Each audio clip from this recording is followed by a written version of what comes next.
नमस्कार दोस्तों, पहलवान गुरुदीन ग्रुप ऑफ कॉलेज में आपका स्वागत है। मैं आकाश कुमार आज आपके लिए लेकर आया हूं एक नई वीडियो, जिसमें हम बात करेंगे परिलक्षित संयुक्त अपराधिता, सामान्य आशय एवं सामान्य उद्देश्य के बारे में। तो चलिए दोस्तों, अपनी वीडियो स्टार्ट करते हैं।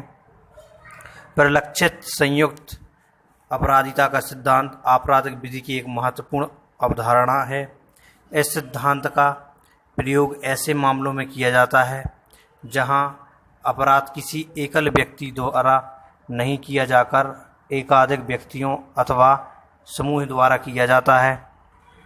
यह नहीं कहा जा सकता कि किस व्यक्ति का अपराध कारित करने में कितना योगदान रहा है तथा उसका क्या कृत्य रहा है, तथा ऐसा अपराध अथवा कृत्य किसी सामान्य आशय अथवा सामान्य उद्देश्य की पूर्ति के लिए किया जाता है। ऐसी स्थिति में संयुक्त अपराधिता का सिद्धांत अपराध में लिप्त प्रत्येक व्यक्ति के दायित्व का निर्धारण करता है। इस सिद्धांत के अनुसार ऐसे मामलों में समूह का प्रत्येक व्यक्ति उसी प्रकार उत्तरदायी होता है मानो वह अपराध उस अकेले व्यक्ति ने ही कारित किया हो। कोई भी व्यक्ति यह नहीं कह सकता कि उसका उत्तरदायित्व केवल अमुक कृत्य के लिए ही है। उसका उत्तरदायित्व उन सभी परिणामों के लिए होगा जो उसके आपराधिक आशय या उद्देश्य के प्रत्यक्ष परिणाम हैं। इस सिद्धांत का मूल आधार सामान्य आशय एवं सामान्य उद्देश्य है। सामान्य आशय भारतीय दंड संहिता 1860 की धारा 34 में सामान्य आशय के बारे में प्रावधान किया गया है। इसके अनुसार जबकि कोई आपराधिक कार्य कई व्यक्तियों द्वारा अपने सबके सामान्य आशय को अग्रसर करने में किया जाता है, तब ऐसे व्यक्तियों में से हर व्यक्ति उस कार्य के लिए उसी प्रकार दायित्व के अधीन है मानो वह कार्य अकेले उसी ने किया हो। इस प्रकार धारा 34 में यह सामान्य सिद्धांत प्रतिपादित किया गया है कि जब कोई आपराधिक कार्य कई व्यक्तियों द्वारा अपने सामान्य आशय को अग्रसर करने act done by several person in furtherance of common intention किया जाता है, तब ऐसे कार्य के लिए हर व्यक्ति का वही दायित्व होगा जो वह कार्य उस अकेले द्वारा किए जाने पर होता है। अभिप्राय यह हुआ कि किसी सामान्य आशय को अग्रसर करने में कई व्यक्तियों द्वारा किए गए कार्य के लिए वे सभी व्यक्ति समान रूप से उत्तरदायित्वाधीन होंगे। सामान्य आशय क्या है? सामान्य आशय से अभिप्राय है पूर्व नियोजित योजना के अनुसरण में कार्य करना।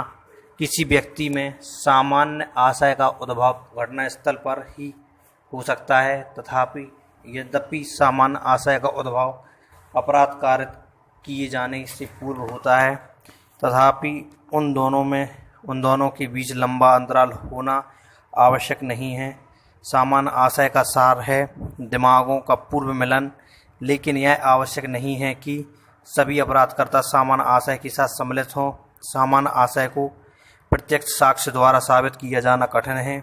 इसे परिस्थिति जन्य साक्ष्य के आधार पर ही आसानी से साबित किया जा सकता है। उद्देश्य सामान्य आशय के सिद्धांत का मुख्य उद्देश्य ऐसे मामलों को हल करना है जिनमें यह अंतर किया जाना कठिन हो कि सामान्य आशय के अग्रसरण में किसी समूह के प्रत्येक व्यक्ति द्वारा आपराधिक कार्य का कितना भाग कारित किया गया है। यह केवल साक्ष्य का एक नियम है और स्वयं किसी सारभूत अपराध का गठन नहीं करता।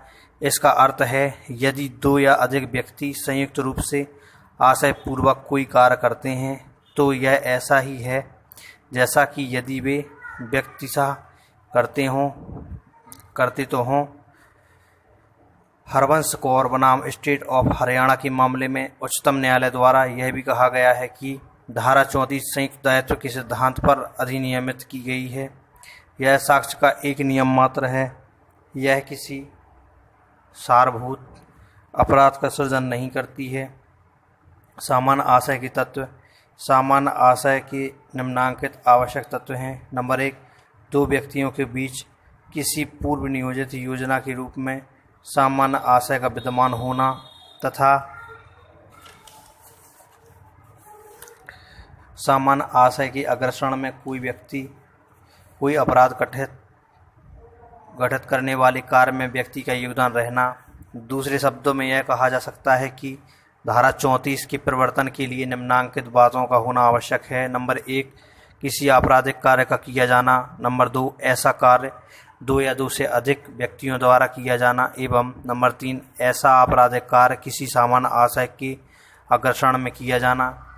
यहाँ यह उल्लेखनीय है कि सामान्य आशय से अभिप्राय कई व्यक्तियों के समान आशय से नहीं है। धर्मपाल बनाम स्टेट ऑफ हरियाणा के मामले में उच्चतम न्यायालय द्वारा यह अभिनिर्धारित किया गया है कि सामान्य आशय प्रत्येक मामले के तथ्यों एवं उसकी परिस्थितियों पर निर्भर करता है।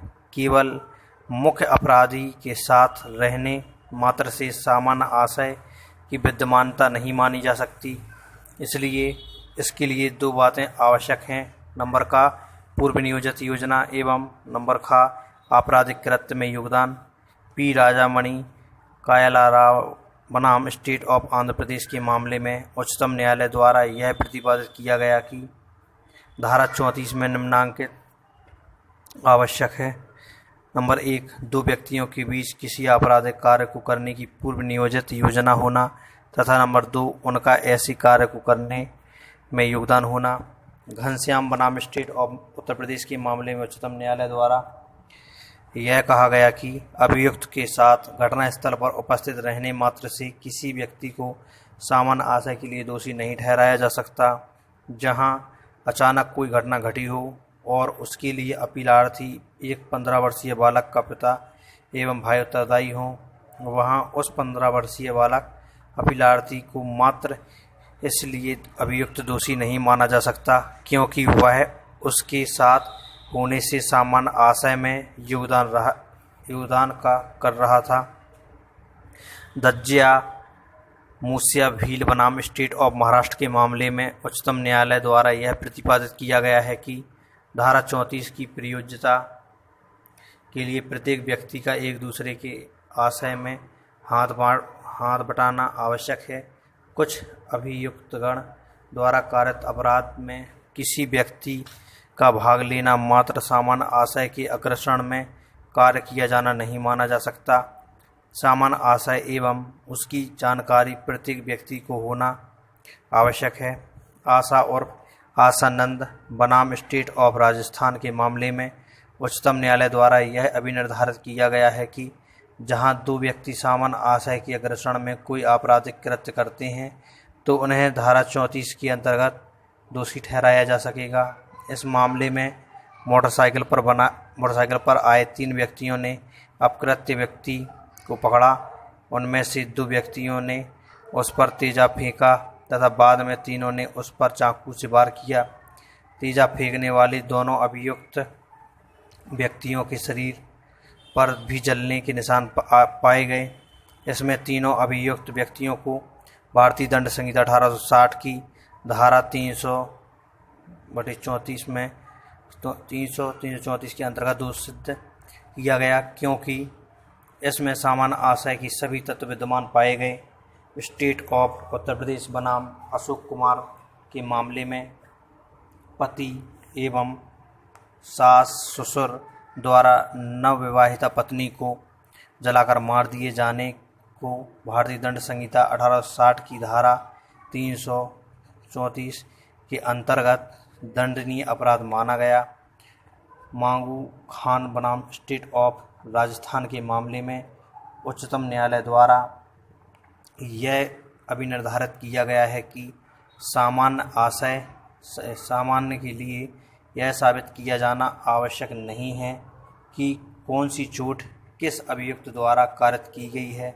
For common intention it is not necessary to identify and ascribe particular injury by particular accused।